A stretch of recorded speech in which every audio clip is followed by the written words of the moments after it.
Hey everyone, this is our first episode of our video webinar series where we will talk to successful nurse practitioner entrepreneurs who have built a practice that is making money and who have broken free from the rat race. Today we're going to be talking to Stacy, who is a family and psych certified nurse practitioner. Currently, she is living in Mexico where she sees patients via telemedicine. She started this practice about 3 years ago. She has 2 psych practices and 2 weight loss clinics that have exploded in growth and success. I'm super excited about talking to Stacy. So Stacy, thank you for hopping on here. Introduce yourself. So you're in Mexico, huh? I am. Yes. Thank you for having me. So I'm Stacy. I'm a family nurse practitioner and a psychiatric nurse practitioner. And once upon a time, I was a clinical nurse specialist as well. So one of the original advanced practice nurses. So I've been around for a while. Been a nurse for 17 years and been in nursing for 20 years and an advanced practice nurse for about 10. And I'll tell you the tipping point for me and why I'm here and why I'm doing what I do is because of COVID, which I think was just a game changer for so many people. For me, I think there were some definite perks that came out of it. But the real story of it is I've been a single mom for a long time. Working through COVID, I actually worked for a large primary care company, and the work was via phone, and they required us to work out of an office, a job that could have been done from home. And when asked, why can't we do this from home? They had no reason, none. So here I am, a single mom, putting my kids in daycare, but yet I'm preaching to people on the phone that they need to quarantine and they need to stay home. But that wasn't at all an option for me. So I'm struggling. Who can take care of these kids? What are exposures or what? And it was so incredibly complicated. And plus, just it was very obvious I wasn't seen as a person. I was seen as a cog in a wheel. Sure. So I'm like, you know what? I ran across your courses and everything that you offer. I think it was really just incidentally. I don't know how I came across it, but June of 2021, I took the first course, which was the telemedicine course. And I said, you know what? Created my first psych practice that was Psych Care Anywhere, and the rest has been history. I soon thereafter created Weight Care Anywhere, and then a year later, 2 more practices that the first 2 being online, and then the 2 other ones are brick and mortars in Ohio. Come all this way, and I'll tell you, I'm really, really, really beyond grateful to be here because the second mental health practice has now grown to full time. We've got 7 staff members. Those are just providers, and then additional. It's big. So I do see some clients, but I really focus on the cash pay clients, and then a lot of the staff see the insurance clients.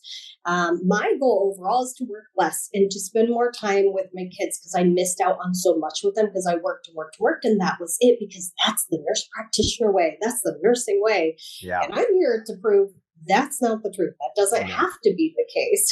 So, and the biggest news is the biggest mental health practice that I own is being sold next month. So huge change. Yeah. That's awesome. Really, I've sold a few businesses, and that's where you get the big payout. So congratulations. Yeah. And I wasn't looking for a big payout.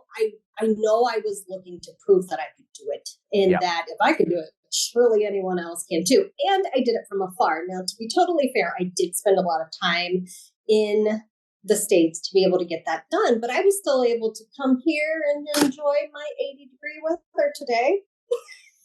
Yeah, nice. What part of Mexico are you in? So I'm in the state of Yucatan. So if you go about 4 hours west of Cancun. So, but I travel. In a couple months, the kids and I are going to Southeast Asia for 6 months. Nice. It's still affordable. Still more affordable than living in Ohio or anywhere else in the States, to be honest with you. You travel smart, yeah. Yeah, I know. You can live overseas so cheap. And that's the beautiful thing about having a telemedicine practice or an online business as a nurse practitioner. You can live anywhere you want. I don't really go overseas a whole lot. I mean, I do.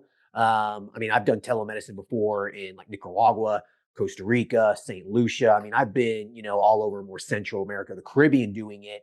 And I'd be out there for a couple weeks at a time, still working, but then still enjoying the beach, enjoying, pina colada, whatever. and just, loving life basically, and like not being stuck in some fucking urgent care for, 5 days in a row, 12-hour shifts, wanting to put a bullet in my head. You know what I mean? Like just miserable seeing 70, 80 patients a day. So yeah, Never again. never again. I will never do that again. And you won't, No. I'm sure you won't ever again either. Yeah.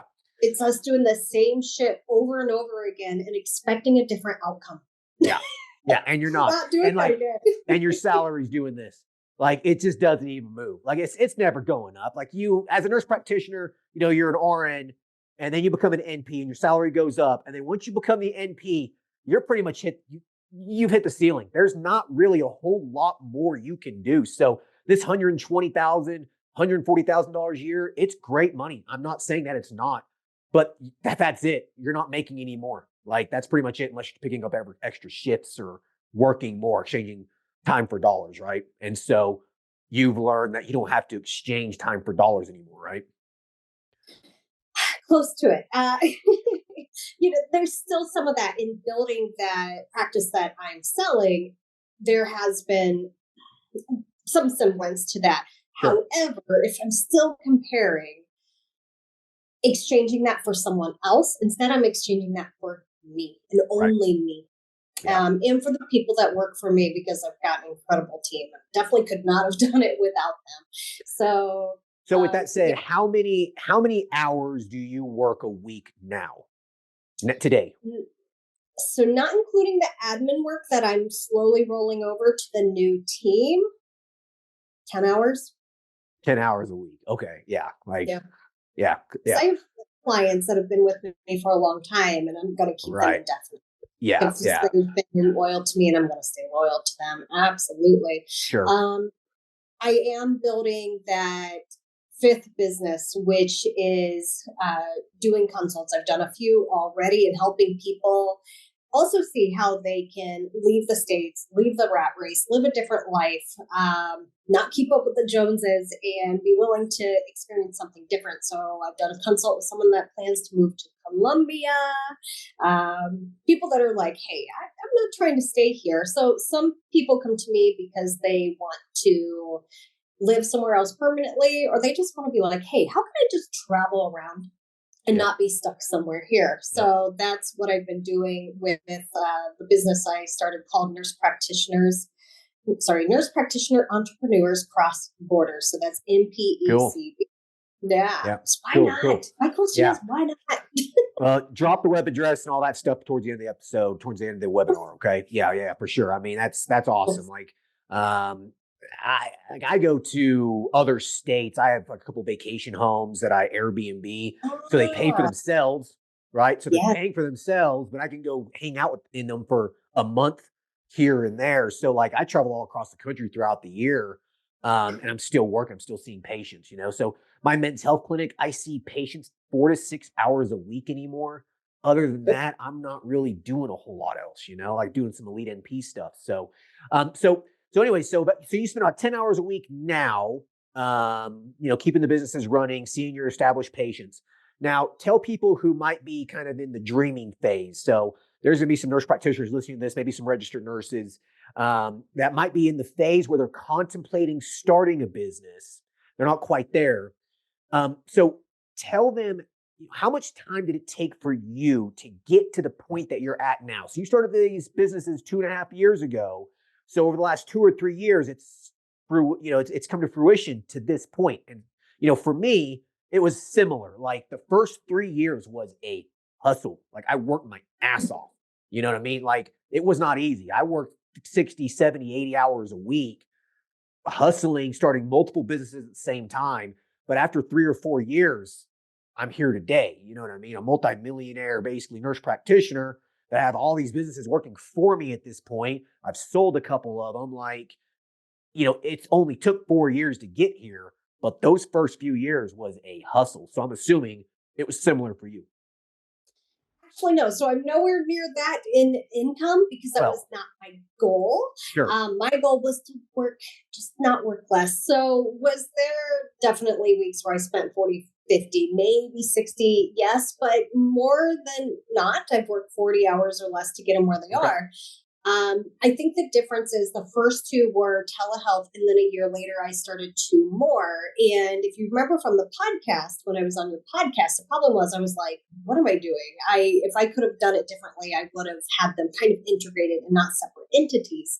However, at the time, it was that demand for in-person care is what drove me in that direction. It did pan out ultimately, but I did spread myself too thin. So, in building those, I would say yes. I didn't work that much. I think people could really start a practice 20 hours a week, depending on what they're looking for. If they're just looking for, this side gig that they hire someone else and make some passive income, 20 hours a week, you could do that really easily, and probably even less if you farm some of that out to other people too. So, but I think the Elite NP model is that some of that, it makes sense that you're hands-on doing that at first and then get someone in that has that skill set.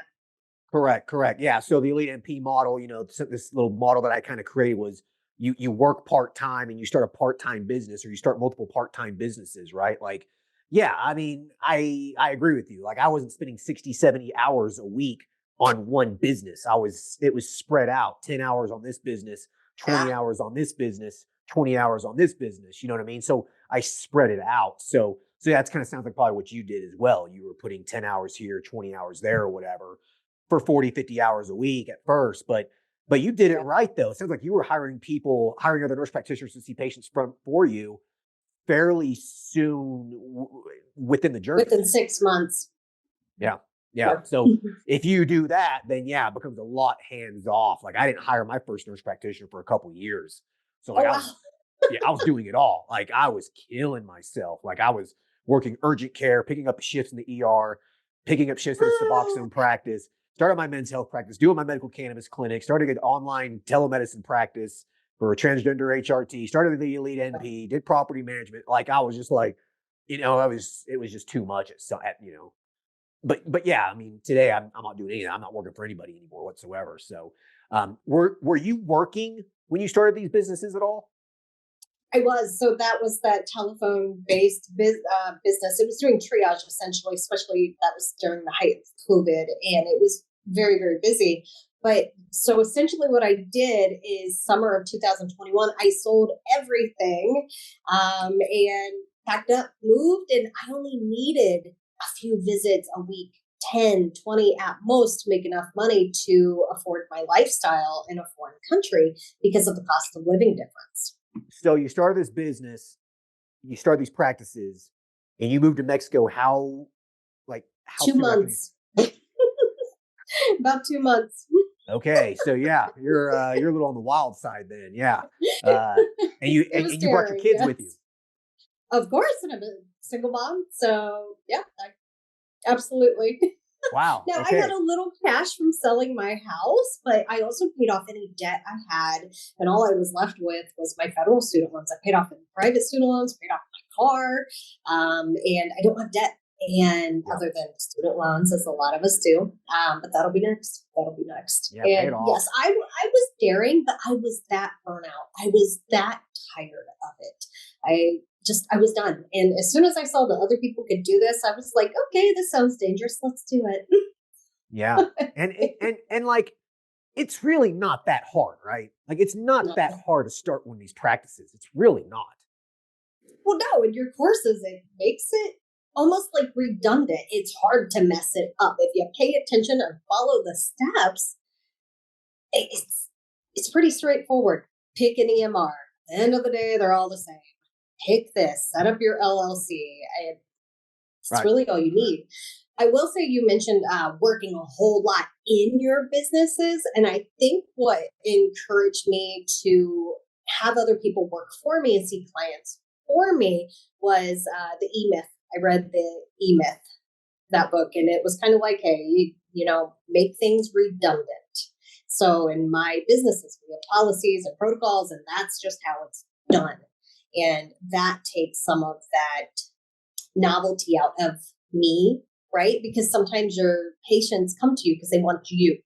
And Instead, what I've built is a service that offers that and not just me. Does that make sense? Yeah, 100%. So let's just that's a point I want to talk about real quick.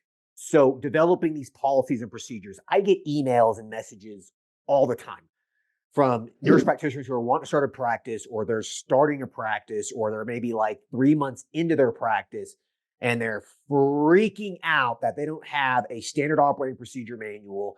They don't have policies and procedures and these sorts of things. And I tell them, you don't need that at the first, like at the start of it. You don't need that stuff until you start hiring employees and you start hiring people to do stuff. Like, as a single nurse practitioner starting a business, or maybe having a medical assistant doing some receptionist work, you don't need policies or procedures, but you need them for what you're talking about. When you start hiring nurse practitioners and these other people, you need these policies, you need procedures so they can follow. So I guess my question for you with that is, did you build those out during the first 6 to 12 months, after starting the business, so that way you had something that they could use?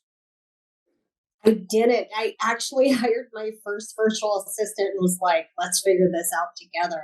And then when we came up with something that worked or it made sense for what we do and how we offer it and the unique intricacies, I'll say, of our EMR, how are we sending the initial paperwork? How are we conducting the follow up? And those policies have had to change over time and they're ever evolving, but it really just started when I started to need them, but nothing was in place before that. That didn't make sense. And right. So you built them over time, right? Like, that's a policy and procedure. It's built over time. You don't need it when you first get started. Don't waste your time. Exactly. Right. Yes. Right. Okay. Well, cool. So income. So I want to talk about some dollars here, some money. So, and you don't have to be exact here. So how much money were you making as an employed nurse practitioner prior to starting your businesses? Oh gosh. So working anywhere from 30 to 40 hours a week,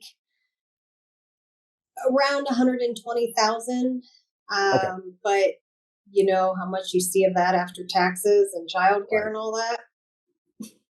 Correct. To Yeah. a lot of people, that sounded like a lot of money, but no. And I didn't have lifestyle creep either. So, Well, you got to factor in almost 40% of it's going to taxes and Medicare and Social Security and stuff like that. I mean, you're giving yeah. away 40% that you make almost pretty much off the top when it's all said and done. You know what I mean?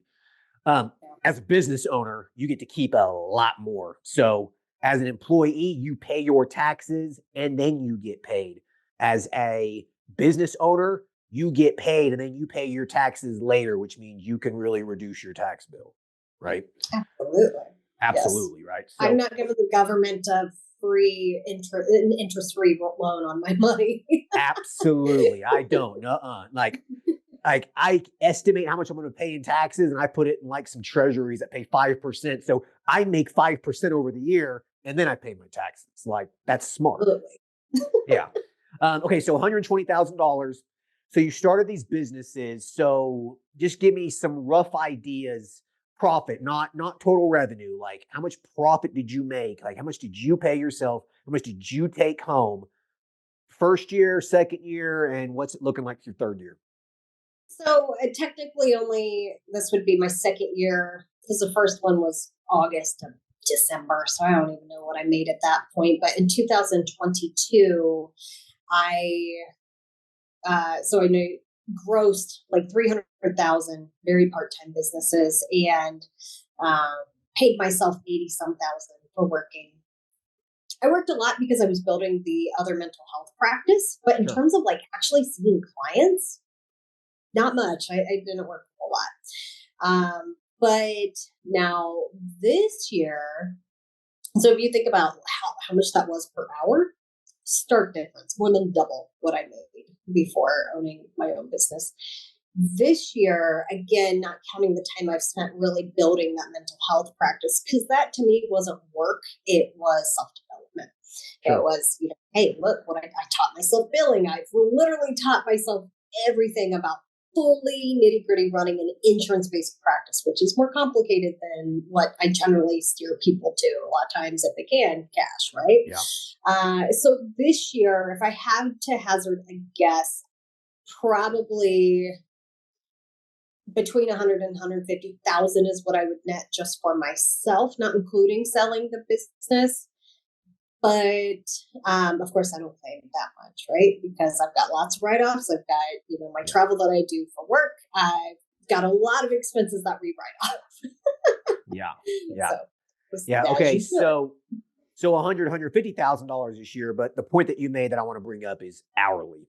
How much are you actually being paid when you factor in the amount of hours that you're working? So like, let's say you make $120,000 this year. And okay, people might be thinking to themselves, well, that's the exact same amount of money she was making when she was employed. So where's the success here? The success is in the time. Like you're working 10 hours a week now compared to 40. So, you're making, when you were getting paid $120,000 a year, you were making $65 an hour, right? Something like that. Yeah. Now you're making what? $250 an hour, 300 maybe, like big difference. Like 100 is the lowest. I will not do any work for less than that on the hour. Never again. No, never again. Same here. If, I got a call from the old Suboxone practice that I saw clients at, and they were like, hey, you want to come see some patients for us? We'll pay you $75 an hour. I just laughed. I was like, are you, you want to pay me $150, $200 an hour? I might consider it, right? Like, yeah, it's not even worth it anymore. Yeah. Yeah. Well, so yeah, good for you, right? So the time investment involved and how much your money you're making is a completely stark difference in what you were making as an employed nurse practitioner. I mean, not even close. Absolutely. Yeah. With my men's health practice, I might only make $100,000 to $120,000 a year in profit, but for 4 to 6 hours of work a week, I mean, I'll take it. You know what I mean? And I can see those numbers maybe making, if people that are watching are not nurse practitioners, I can see them maybe being a little uncomfortable with that. But of course, we are getting paid for our responsibility for what happens there, right? Ultimately, we're responsible for what happens. So I think we more than earn that amount of money, even if we're not the ones actively seeing the patients. Right. No, I completely agree. So, so with all that said, then I guess do you have any regrets at all in terms of where you're at? Like, you're in Mexico, you're going to go to Asia or whatever, like in terms of the travel goes. I mean, your story is very unique because most NPs, most business owners aren't going to just pick up and, become a digital nomad essentially and just go live in another country. So with that said, are there any regrets? Are there any, is there anything people need to be aware of that's even a consideration? Ooh, my only regret was starting too many businesses instead of just offshoots of the original business when I made the brick and mortars. Again, as I said, that worked out in the long run and being able to sell the brick and mortar. For travel specifically, I would have went to the United States less. I was there a lot last year. A lot. I would have definitely been there less and enjoying my home here more. Yeah.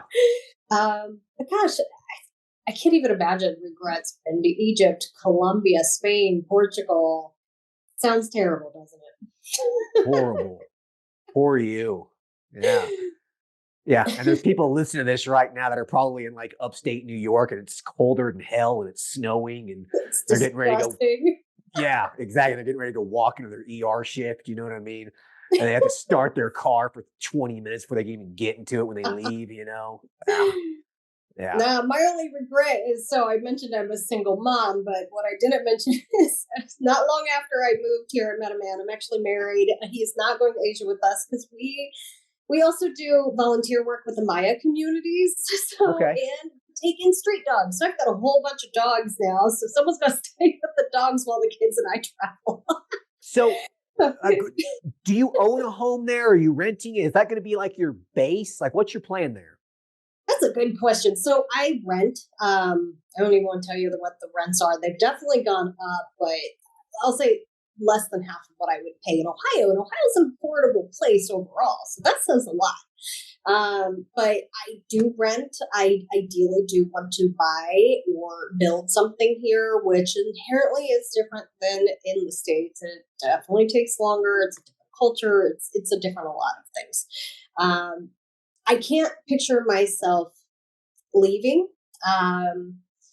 However, a regret would be I would like to be a little more mobile because it's hot. And when I say it's hot, here's what we say is picture hell. And I'll picture about 3 times hotter all year, except right now it was like 70 degrees and everyone's freezing. But usually it's 90 to 100 all year. It's hot. So it's not for everyone. Ideally, I would like to be a little more mobile and explore some other parts of Mexico. But Yeah. I think at the end of the day, my husband has been from here his whole life. So this is where our roots really are at this point. Our kids have friends here. So they speak the language now. So for us, it's more convenient because we can speak Spanish. Yeah. Are you going to become a Mexican citizen? What are you planning on doing? I'm a resident, actually. Residency is really easy to get here. It's not complicated. Your income has to be not substantial. And in fact, I qualify just based on my retirement and how much you have in, pensions, 401ks, whatever. So, and of course, if you marry, you can become a permanent resident very easily. But yeah, I'm a resident. And so. Are you planning on living in the United States ever again, or are you going to just live abroad, you think, at this point? Actually, I think there's a small chance because the kids and I, we want to explore. There's still a lot we didn't explore in the States. So a lot of the national parks, I've got to experience, but the kids haven't. So we do see ourselves there for maybe 6 months or a year, but permanently, why would I? I don't blame you. I didn't mention that one of the main reasons I came here was the safety difference. Everyone hears on TV how bad Mexico is. Well, that's consumer bias, right? Well, what you seek is what you find. But if you want to look at the safety data of where I am, I think you'd be shocked. I've never felt safer in my life, which is so incredibly important for my kids. Yeah. Yeah, that's been my experience too, traveling in places in Mexico and Nicaragua and Costa Rica. And I never really felt unsafe. Like, just didn't. Like, we rented a car and drove around. Like, yes, we didn't go through we didn't have a guide. We weren't at some resort where they pick us up at the airport and drive us. That's not a vacation. That's bullshit. Like, you don't even leave the resort. Why even bother? Like, so like every time I just land, I just rent a car and I just go and drive around. I mean, have I been in maybe some shady situations? Sure, but feeling unsafe though for like my life or anything, I've never experienced that before. I feel like a lot of other countries are even a lot safer than the United States. You're probably going to feel a lot unsafer in some places in Chicago than you ever will in Mexico or Costa Rica, ever. Yeah, I had 3 different homes broken into in Ohio, 3 different times. And now that's over the course of years, but no. Could that happen here? Yes. Is it probable? Very much not. In fact, I forget to lock my cars. I forget to lock my house. I can walk at 3 a.m. I can't do that in Ohio, even in the neighborhoods that are deemed safe, right? Yeah. Yeah. Okay. So what are some other things then do you feel like people might need to know in terms of not necessarily travel abroad, but like, those false beliefs, that false belief that Mexico is more dangerous, Costa Rica is more dangerous, whatever, than, the United States. And I would never go down there. So what are some other false beliefs do you think that exist for business ownership as a nurse practitioner, starting a practice? Like, what are some false beliefs that you have seen, that you even experienced? And I'll start off with this. I was told that it's very expensive to start a business. It's a lot of risk. If it fails, you're going to go bankrupt. The world's going to end and fall apart around you and all this stuff. And like, that's what you're told by so many people. And it's untrue. It's complete bullshit. It's completely untrue. If you start a simple business, you can get one started for $5,000, $10,000. And if it fails, you're out $5,000 to $10,000. It's not the end of the world. Like, it's not that difficult. So that's one of the false beliefs that, I think prevented me from starting sooner than I had. If I'd known now what I known back then, I would have started my practice probably as soon as I got done with NP school. So, but any other false beliefs that you've come across or have seen? Actually, I have to argue that just a little bit in that, yes, a false belief. Oh, it's so expensive to get started. I started my first one on about 1,000. It didn't cost shit. So, Yeah. um, is it's just not for me. I've had NPs say, I'm just not smart enough to do what you do. Come on. No. Right. Honestly, a lot of it is just like, okay, so how do I do the legal stuff? Thank you, Google. Great.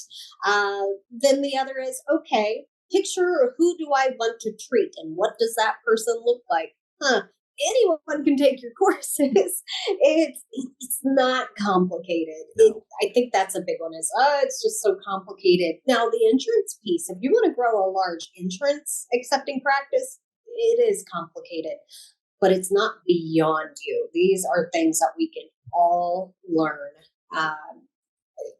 Yeah, I really think that I think it's suitable for most people.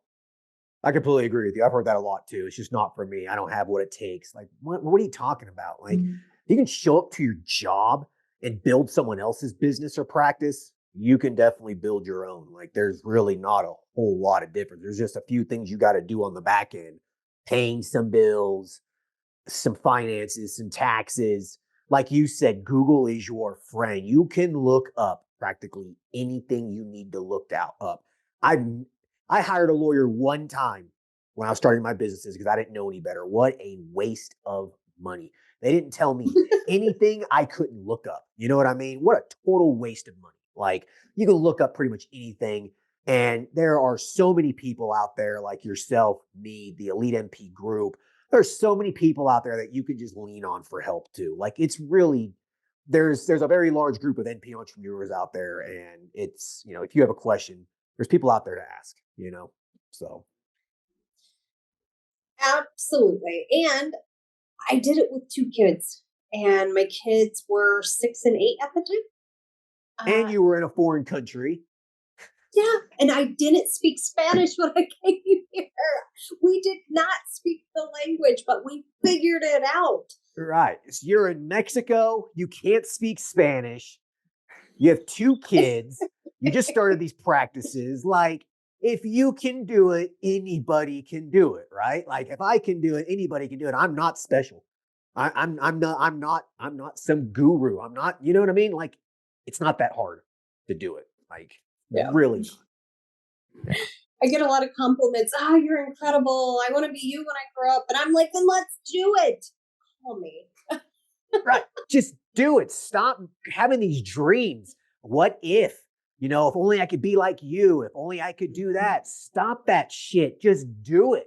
Take the action and do it. Like, once you're doing it, you're going to be like, why didn't I do this years ago? Like, it's not that hard.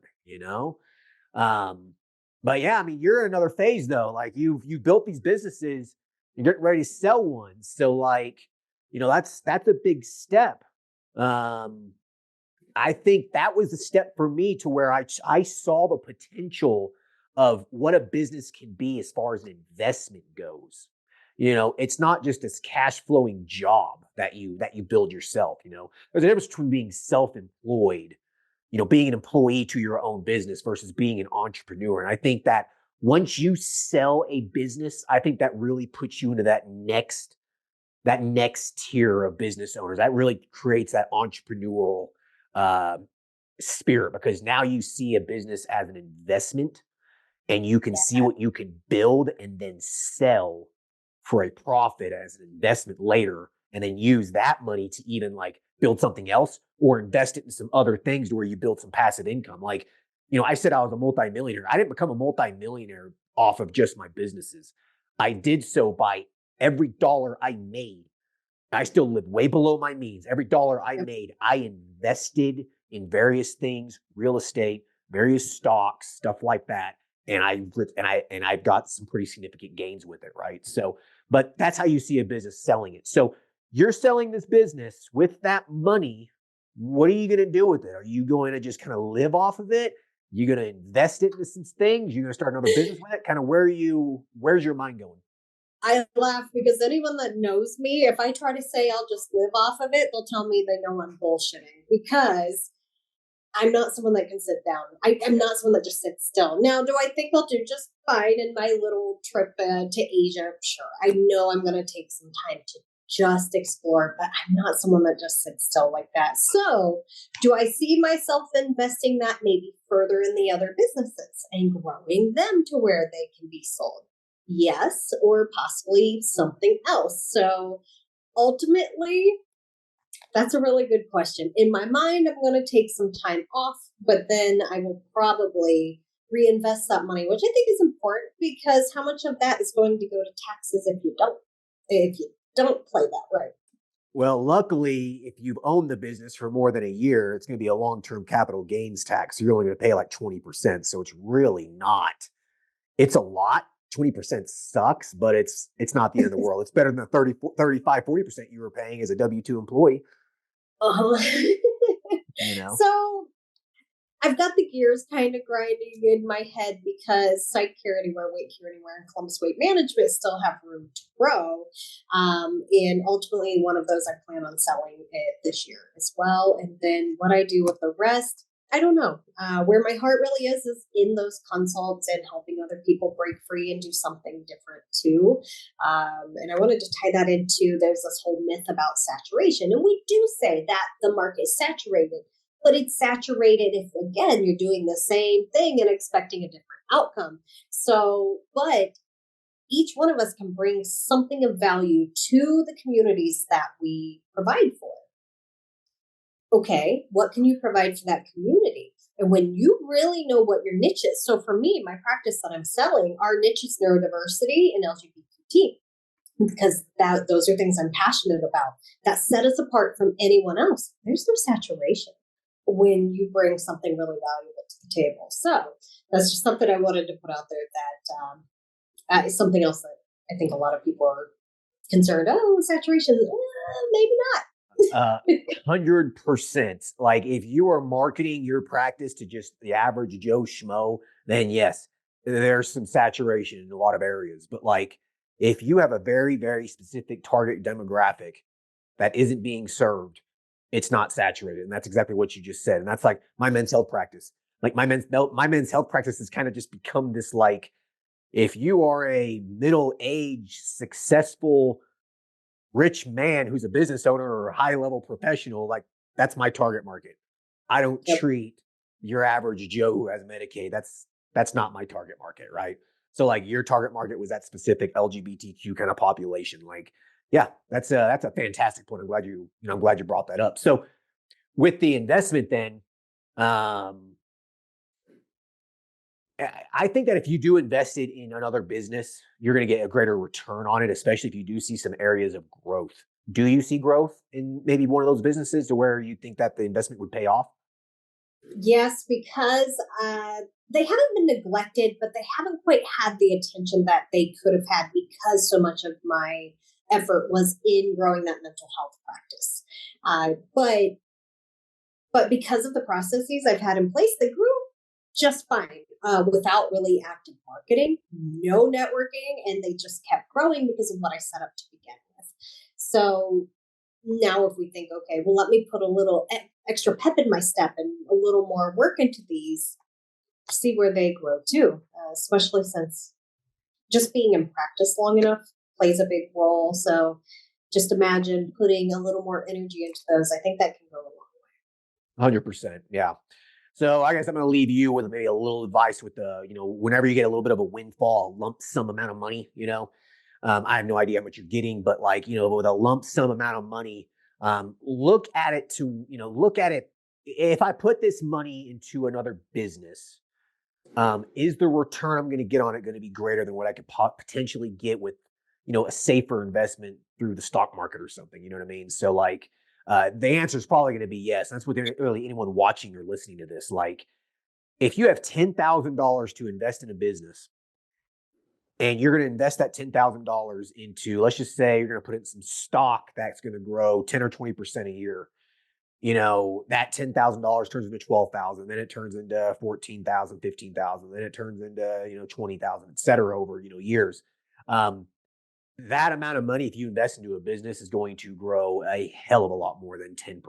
Like, you invested $1,000 into this business. How much money did you invest in the business that you're getting ready to sell? This one, not including the cost over time. The initial investment, and then I guess, how much for the initial investment? Couple grand. Couple $1,000.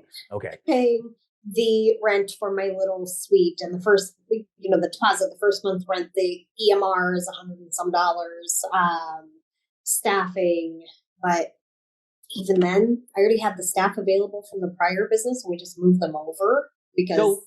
So let's just call it like between $3,000 and $5,000 probably, right? Absolutely. Yeah. Okay. And then the money you reinvested into that business was the money that business was generating, correct? Absolutely. I didn't really pay myself. If I had, you could definitely say that those numbers I gave earlier were more, but I didn't because I didn't feel a need.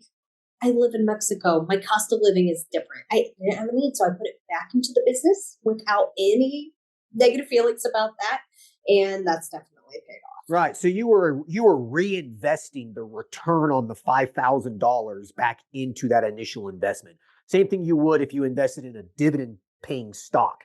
This stock pays you a dividend, and you reinvest that dividend back in that stock to buy more of that stock, right? So you bought, so you started this business. You're making money. You're reinvesting it back into it. So I guess with that said, you invested time into it. So let's say you were worth $100 an hour. Very, very rough estimate here. How much money maybe did you spend investing back into it from a time perspective if you were being paid $100 an hour? Very, very rough estimate here. I'm not expecting. Oh boy.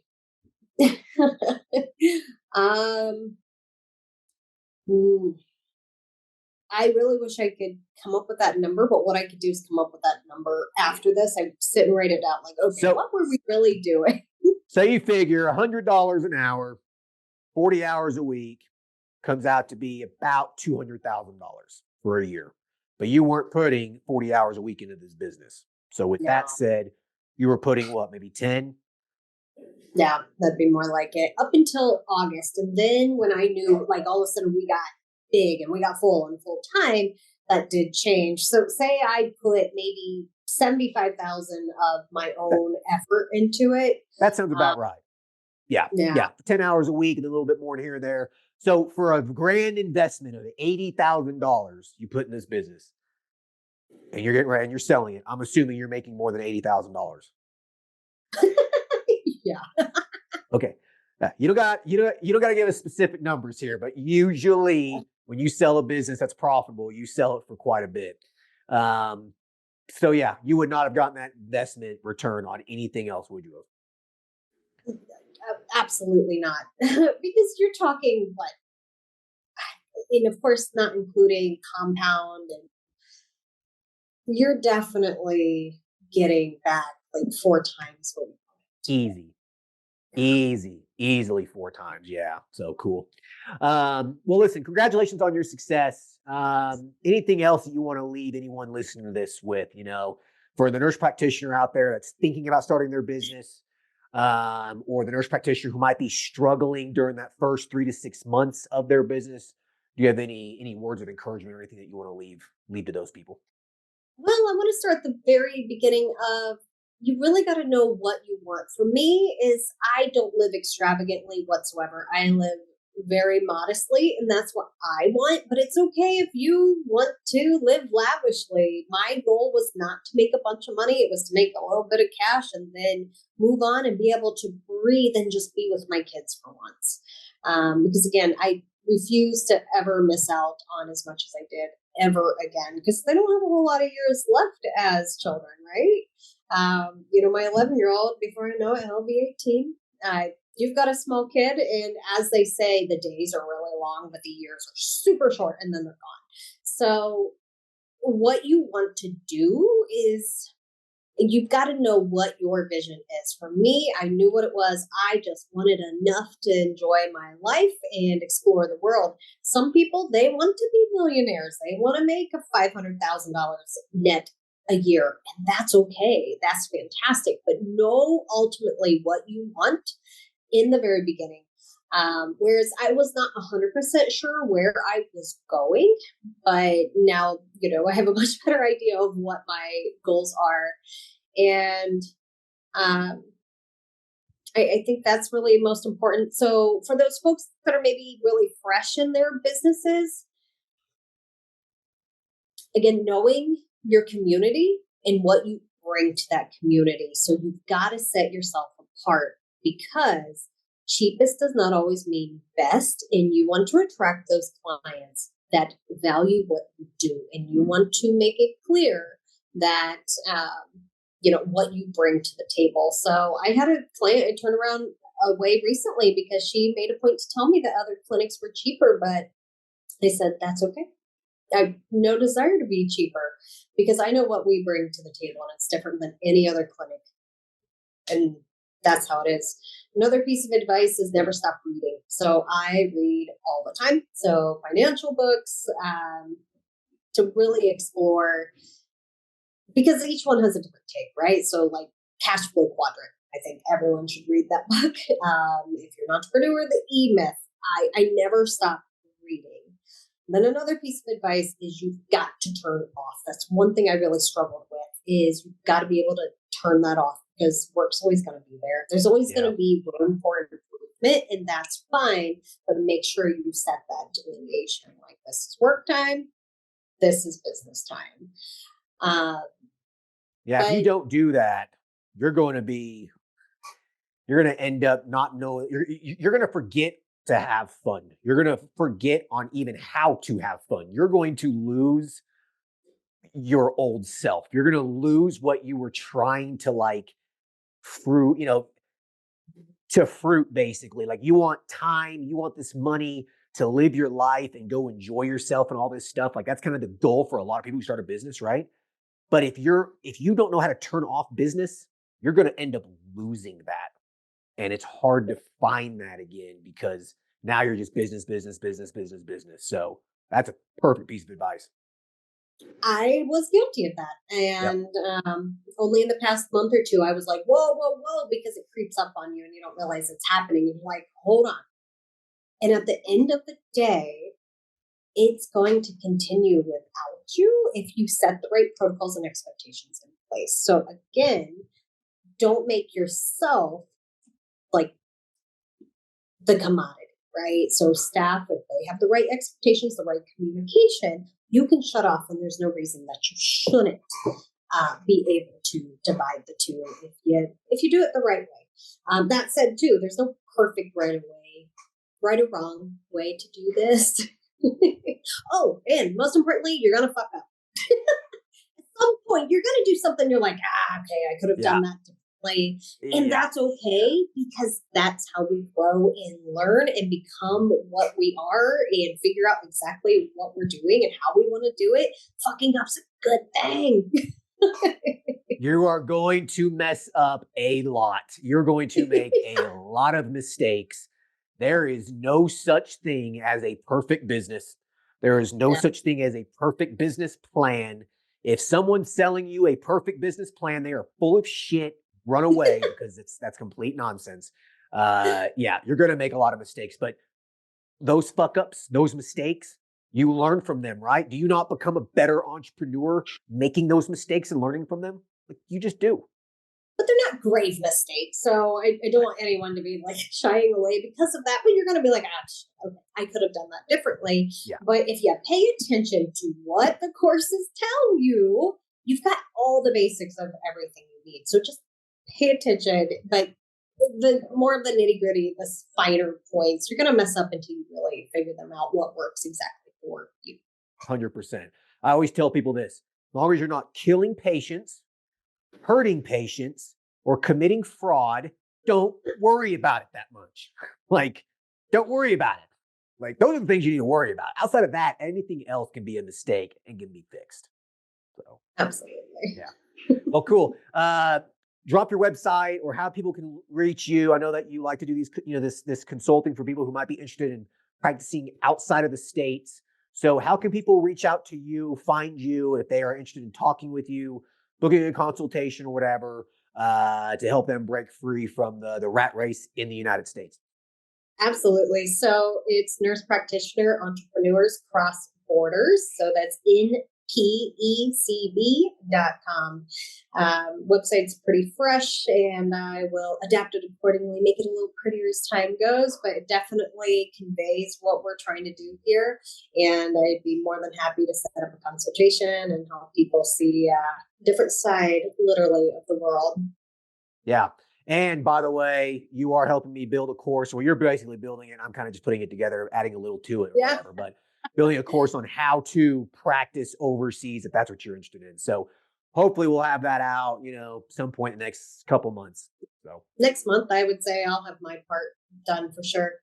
It's cool. exciting. Awesome. Yay. Yeah. So that'll be fun. So cool. Awesome. Well, listen, I appreciate you coming on here, and I really hope that, hope people find a lot of value out of this. And, congratulations on your success. Seriously. Like, I mean, Thank you.